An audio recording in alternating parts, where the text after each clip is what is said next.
Hello everyone and welcome to another video on the channel. Today's video is going to be my weekly watches from the collection. Actually did quite well this week, watched some quite a lot of stuff, and to be honest I've watched some films now that are probably going to be some of my favourite films, especially the last one that I've just finished watching. I'd seen it before, but I don't know, I'd just forgotten about it, and now it is probably going to go down as it's just like a comfort. It's going to be a big comfort film for me. I think definitely going to be watching it a lot more going forward. But yep, we're going to get straight into it. I'm just going to quickly pause because I want to turn this screen off behind because distracting lights. But then we will get straight into it. So, first up, we have a first time watch for a film called Addicted to Love. This one starring Matthew Broderick and Meg Ryan. You've also got Kelly Preston and Checky Cario, who you would probably know from around this time for being the villain in the first Bad Boys film. And this is just a simple rom-com, really. It follows Matthew Broderick's character. He lives in a small town. He's sort of in a relationship with his childhood sweetheart, played by Kelly Preston. He's like this astrophysicist or something like that. Bear with me a second. Sorry about that. Dog decided to just go berserk for no reason at all. Yeah, decent sort of film. Like I said, he plays an astrophysicist. She gets a job, I think, in New York. So she moves to New York, and because she doesn't want to do a long distance thing, she sort of quietly ends it with him. Whilst he decides that's because she leaves it for her father to tell him. He decides to go to New York himself to see her himself. And when he gets there, he finds that she's already in this new relationship with Checky Cario's character, who's a bit of a knob. He runs a restaurant, and yeah, just a French knob. Not that French people are knobs, just he is in this film. And Matthew Broderick runs into Meg Ryan's character, who was in a relationship with Checky Cario's character, and they're sort of spying on them, trying to get back on both of them. But they sort of start to form this connection as they do that. Yeah, it was alright, a decent sort of watch. Pretty bang average, I would say. Yeah, nothing to really shout home about, but I enjoyed it.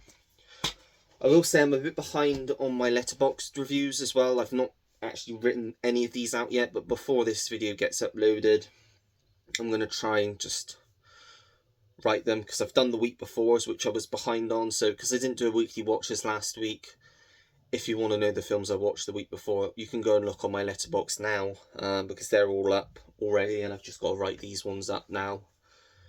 But yeah, next up anyway, another huge comfort film for me. I love watching this, just puts me in a really good mood. Love the soundtrack. I love films set in New York as well. 500 Days of Summer, Joseph Gordon-Levitt, Zooey Deschanel.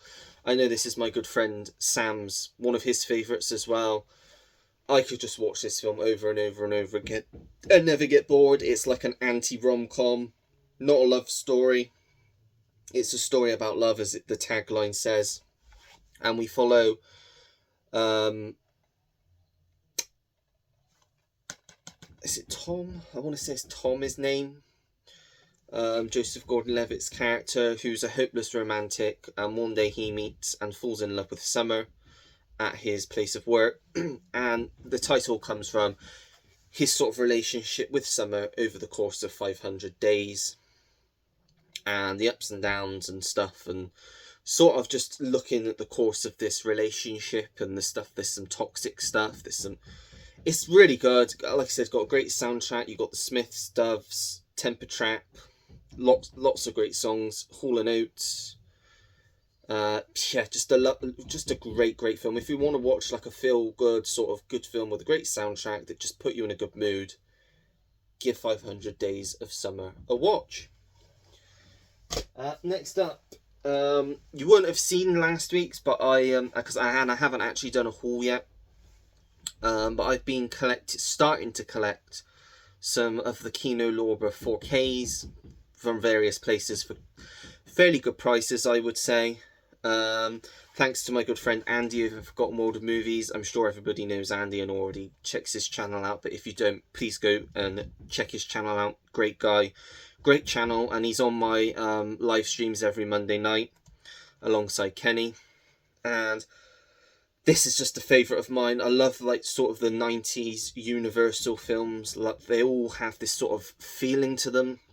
And this is one that is forever been out of print on Blu-ray over here in the UK. So I thought, you know what, I'm just going to go straight in for the 4K on Kino Lorber because it's a film that I know I really like, with one of my main guys in it.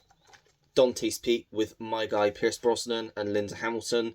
Now this came out the same time as Volcano with Tommy Lee Jones and I think it was Anne Heche, wasn't it? I'm pretty sure it was. I much prefer this film. Just such a fun film about I think he's like a meteorologist or something. He goes to this small town of Dante's Peak where sort of this seismic activity has been identified.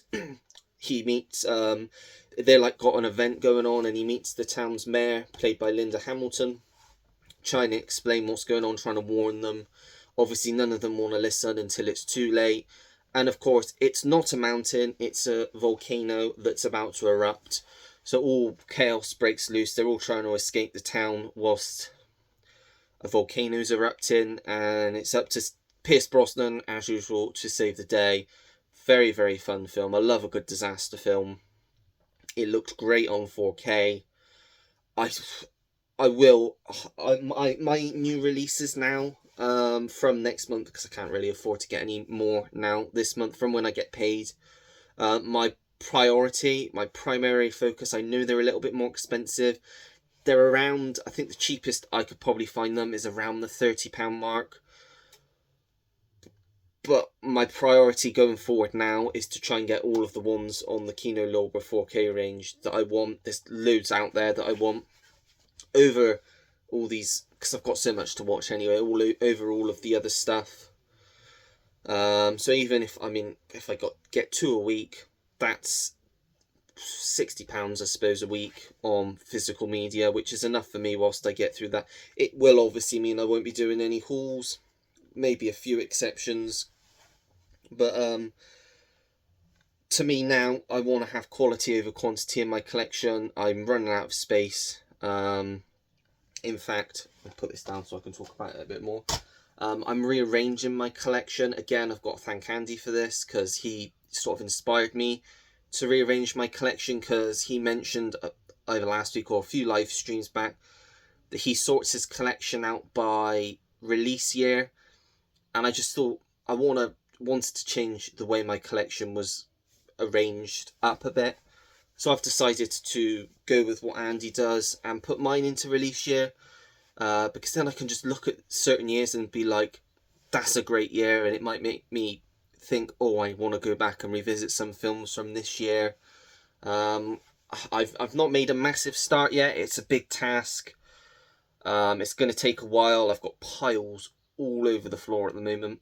I've got to 2017 so far, so I'm working my way backwards at the moment. But yes, it's a big project. It's going to take me a few weeks, I would think, to get it all sorted.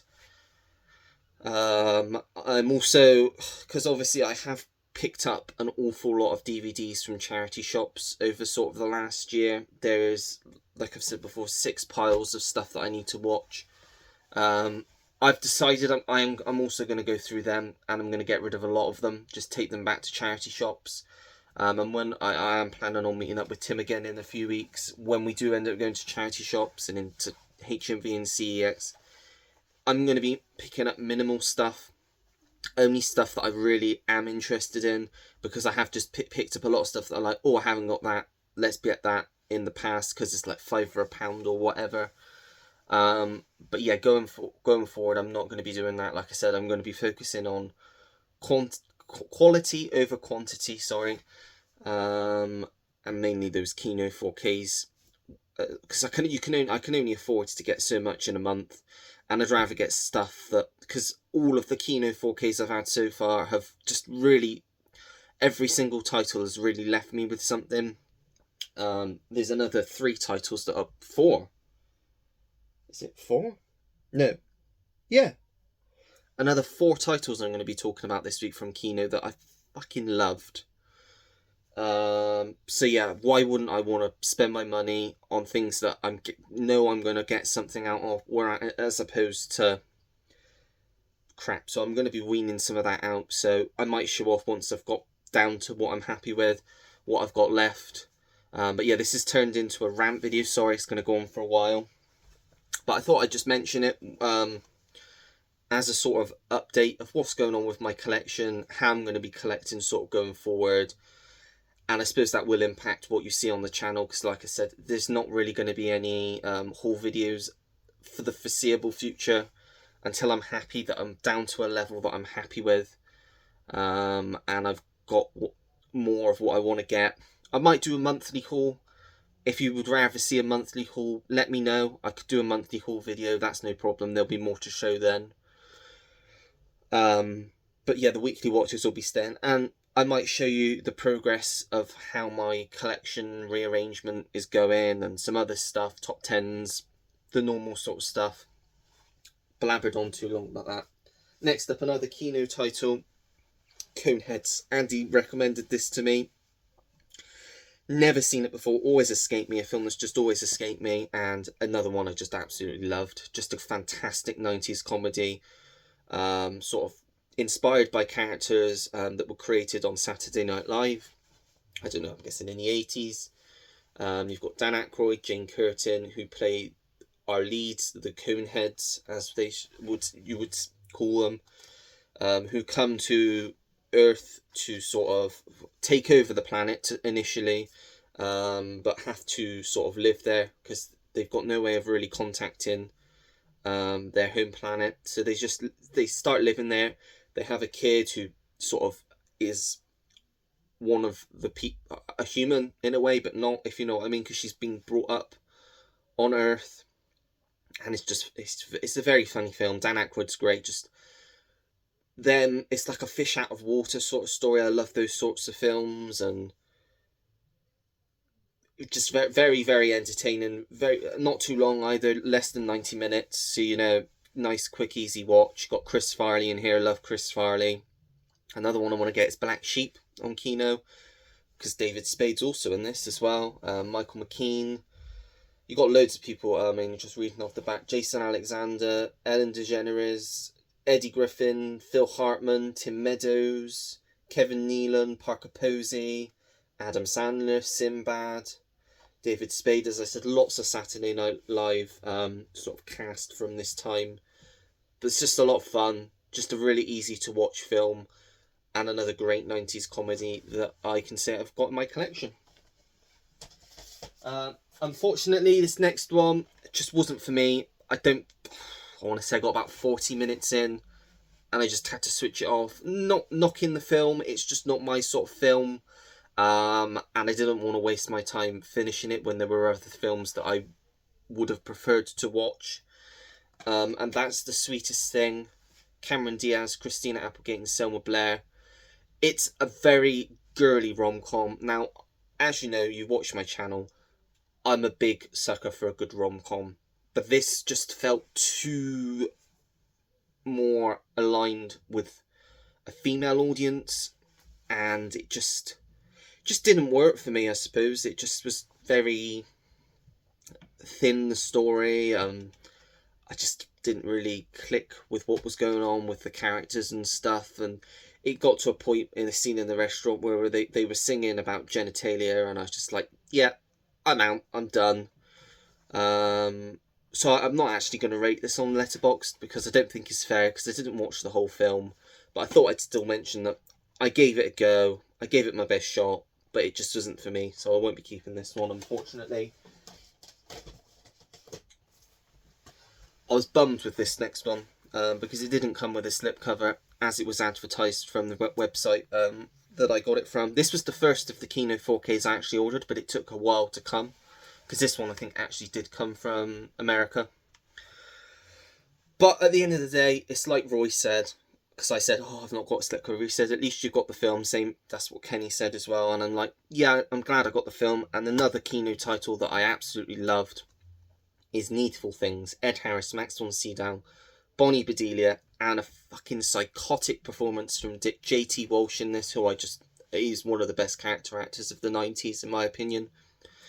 Yeah, another Stephen King adaptation. Another one that I loved, set in Castle Rock, following the character of Alan Pangborn, who is the sheriff of Castle Rock. And he was also played by Michael Rooker in The Dark Half. And basically this new shop opens, run by Max von Sydow's sort of sinister character, and he basically will give anybody anything they want. He says, if you give me this much money, whatever you've got, whatever you're willing to give, and then do something for me, you can have whatever your heart desires. But then he starts telling them to do things that causes the town to slowly unravel and go mad. And yeah, that's where I'm going to leave it. You've got Amanda Plummer in here as well. She's great in this. As, is it Nettie? Yeah. Just another win for me for this week. Just a great film. Just gradually got more and more crazy as these characters started doing more and more insane things to each other. Yeah, another one that I really, really enjoyed and thoroughly recommend, Needful Things. Apologies if you can hear something in the background. My neighbour's doing some sort of work. Been doing it all weekend with drills, so I can only apologise. There's not much I can do about that. Oh, another one fucking love this film. I'm like a broken record at this point, but In and Out, I mean, Jesus, I love this film. I sort of knew what was going on going into this. I mean, you got Kevin Kline. He plays this English teacher in this small, like, picturesque town in Indiana. He's about to get married to Joan Cusack's character. You've got his parents, played by the brilliant Debbie Reynolds and Wilford Brimley, who looks like 60 in this, and he looked the same when he died a few years ago. And basically they're watching the Oscars one night because his ex-student, Cameron, played by Matt Dillon in the film, is up for an Oscar for playing a gay soldier. Yeah, it's just a very fun. It's a Frank Oz film, so you kind of know what you're going to expect going into it. And he wins the award, and he thanks everybody. And in his acceptance speech, he thanks his teacher Kevin Kline, and just outs him as being gay. And he doesn't. And everybody in the town is shocked, including obviously Kevin Kline, because he's like, "What the hell?" And I've got to say, the standout in this film has to be Tom Selleck as the news reporter. Hilarious, basically playing this out there gay news reporter, completely against type for Tom Selleck, and it's just great. It's so funny. It's just another one I could consider a comfort movie in time. Just, yeah, highly recommend this if you've not seen it and you're looking for a good laugh. Again, a short film at 90 minutes long. Kino, another win for you. In and Out. Then I put on Chesil Beach. This was yesterday afternoon now. I needed to get through my pile of romantic films for the month. And I thought this is one that I wasn't too eager to watch, so I thought putting it on a Saturday afternoon and then I can leave the stuff that I really want to watch till later on. I didn't mind. And yeah, I'm glad I watched this now because it's a one and done for me. It was okay, but nothing I would want to go back to again. Quite a dry, empty drama about a relationship that kind of turns sour. It's about a couple on their honeymoon at Chesil Beach, which is in Dorset, not too far from me, in the early 60s, and they sort of start to realise over the course of their honeymoon that maybe they're not well suited for each other, and it kind of goes through flashbacks to when they met and meeting their families and stuff like that. It's okay. Like I said, one and done. Not a horrible film, just not one that I would have any desire to go back and rewatch again. So I might as well just get out the collection now and make some more space for something else. So yeah, that's on Chesil Beach. 2 to go. Now, everybody is probably very eager to hear my thoughts on this next one because it's well documented. I am not a fan of this director. There is probably only one film that I find watchable out of his filmography.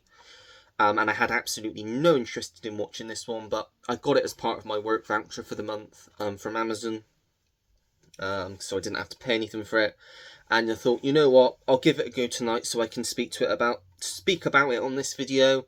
I know Kenny's really eager to hear my thoughts. I know Jim's really eager to hear my thoughts on this one. I'm sure Andy is as well, because I think Andy liked this one as well. It's Begonia, or Bugonia, however you want to say it. Emma Stone, Jesse Plemons, Yorgos Lanthimos. New film. I don't really know how to describe it. I suppose it's about these two conspiracy theorists, Jesse Plemons and his cousin, who I don't know the name of the actor that plays his cousin, but I thought he was excellent. Is it Aidan Delbis? He was excellent. And they decide to kidnap this big CEO of this pharmaceutical company, played by Emma Stone, because they believe that she is an alien. And it's sort of about them trying to, and over the course of the film, is she really an alien, or is it all just a load of bollocks, basically? And my thoughts are, I really enjoyed this film. I didn't expect to enjoy this film. Like I said, the trailers didn't do anything for me. I just thought it's going to be another pretentious Yorgos Lanthimos film, and it worked for me. And I think what worked for me, which I know is kind of the opposite for a lot of people, is the ending. Had it not had this ending, I don't know if it would have landed as much for me, but I thought the ending was excellent, perfectly executed. The way the film's shot is brilliant. I love the way the film looks. Again, sort of set in a small town as well. I love that. Jesse Plemons is brilliant in this film. Really want to see him get more sort of leading roles because he can do them. He deserves them. I think he's excellent in this. Emma Stone's brilliant in this as well. It's just a really entertaining, interesting watch. So yeah, I will be keeping this because I will give this a go. It's not one that...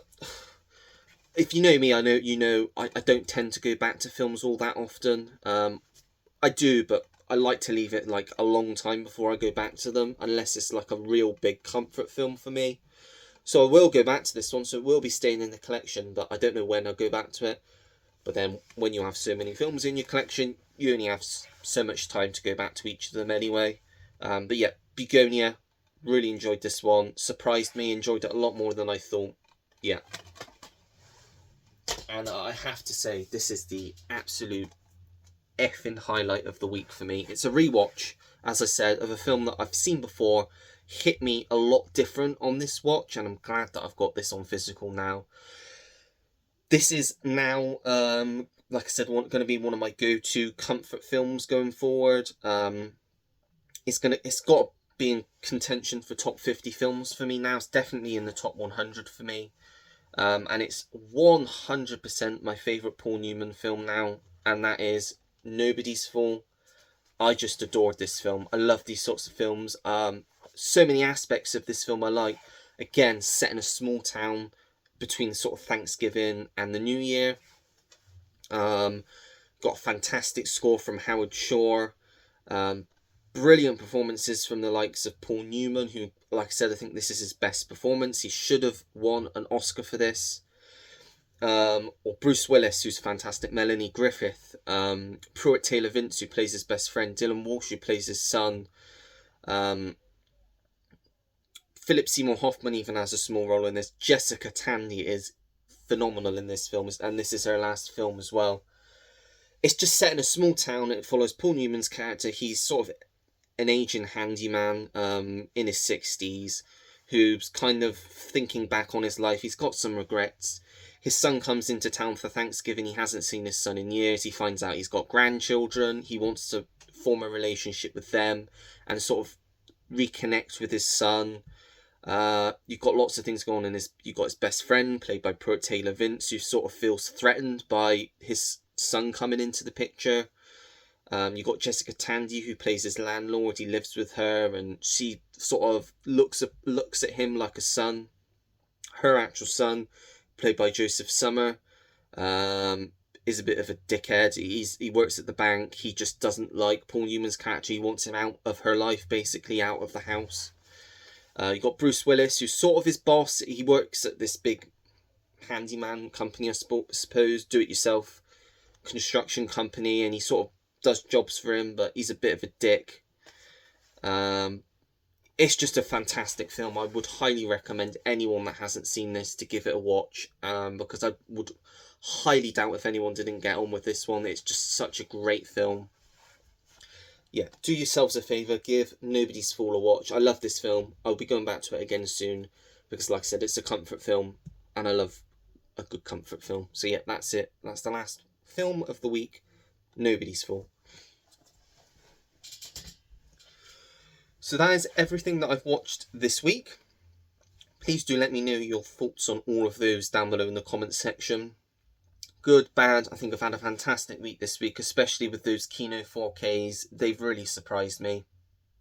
I've got a huge lineup for this today, should I say. I've pulled out 1, 2, 3, 4, 5 films physically that I want to try and get watched today, plus a streaming film, so 6 films this afternoon. It's a challenge, but I did get through 5 last Sunday, so it's possible. But yeah, I've got some more that I got with my Amazon voucher. You know what? I'm not going to be doing a whole video, so I'll just quickly show you them now, because they're here. So I also picked up Anemone, Daniel Day-Lewis and Sean Bean. Missed this at the cinema, but interested to see what this one's like. And another one that's just come out, a David Lynch film that I've not seen, but it looks up my street. Looks like it could be one that I go back to quite a bit. Straight Story, one I've always wanted to watch, with Richard Farnsworth and Sissy Spacek, Harry Dean Stanton. So yeah, I'll be giving that one a watch soon as well. But yeah, like I said, now until sort of the end of the month, well, until I get paid, which is just under 2 weeks, I won't be getting anything else, so I won't be doing any haul videos. You'll probably see most of the films I've picked up in these weekly watches, because I am trying to get through them once I get them. Like I said, I think there's one today, this afternoon, that I'm planning on watching, but I think I may have already shown that. But yeah, that's it for this video. Please do join us for the live stream tomorrow at 7 as usual. As usual, it should be myself, Andy and Kenny. I don't know if anyone else will be joining us tomorrow yet. I've not invited anyone else yet. I guess it just depends who's free tomorrow and if they want to join in. If Jim's free, Jim knows he's always more than welcome to join if he's available. But yeah, and if any viewers want to join us at any point, just let me know. I'm more than happy to put the link for the stream in the comments section on the stream. If you want to get involved, if you watch along on the stream and you want to have a chat with us, always more than welcome. If it's a quiet week and there's not many of us on, always welcome to have new people to talk to. But yeah, that's it for this video. If you like it, make sure to give it a thumbs up. Subscribe if you want to see more videos like this. Turn your notification bell on so you know when I have a new video uploaded to the channel. Comment down below anything and everything. As you know, I always take the time to get back to anyone that leaves me a comment, because I really do appreciate it. And that is it. So until next time, everyone, take care. Goodbye.